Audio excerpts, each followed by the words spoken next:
Bonjour tout le monde et bienvenue à cette autre capsule. Je vous fais une petite capsule très rapide pour faire un ajout à la capsule précédente. Alors, je veux que vous compreniez comme il faut l'effet des paramètres A et B sur l'orientation de votre ligne. Donc, si vous regardez la première ici, vous avez votre paramètre A, ici votre paramètre B. Donc, si le paramètre A est plus grand que 0, c'est-à-dire s'il est positif et que votre paramètre B est plus grand que 0, on a quoi? On a une croissance. OK? Maintenant, regardez la différence. Si votre paramètre A est négatif, donc A est plus petit que 0, et votre paramètre B, lui, est resté positif. Donc, si je fais apparaître ça, on a une décroissance. Plus on s'en va vers la droite, plus on voit les valeurs de Y diminuer. OK? Maintenant, si on regarde ici la troisième, ici, on a le A qui est plus grand que 0. Mais qu'est-ce qu'on a comme valeur de B? On va dire ici que B est plus grand que 0 et plus petit que 1. Ça, c'est la façon d'exprimer en mathématiques quelque chose qui est une fraction. Entre 0 et 1, un quart, un demi, un neuvième, un millième. Tout ça, ce sont des fractions et c'est compris entre 0 et 1.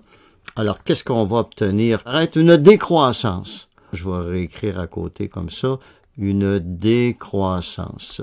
Alors, vous vous imaginez que maintenant, si on va du côté de l'autre fonction qu'on voit ici, si vous regardez maintenant ici, le paramètre A est plus petit que 0 et votre paramètre B est toujours compris entre 0 et 1, donc une fraction.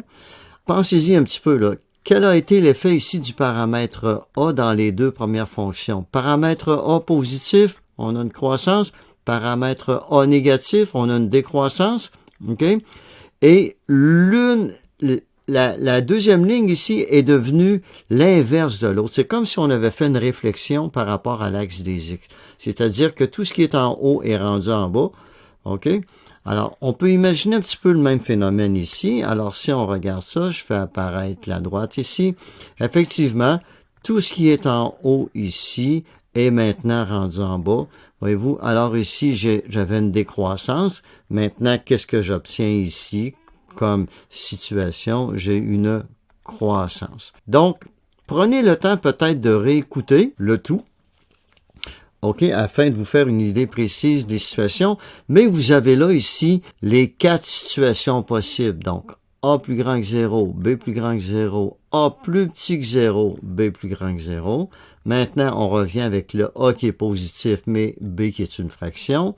Et A négatif, toujours avec le B qui est une fraction. Donc, on voit, il faut apprendre à maîtriser, dans le fond, toutes ces situations-là et avoir rapidement, dès le moment où vous voyez, par exemple, ceci, vous vous dites, ah, ici, je vais avoir quoi? Je vais avoir une décroissance. Pourquoi? Parce que mon facteur B est entre 0 et 1. Il faut comme un petit peu développer ces réflexes-là. D'accord pour ça? Alors, je vous remercie beaucoup de votre attention et on vous dit à la prochaine capsule. À bientôt.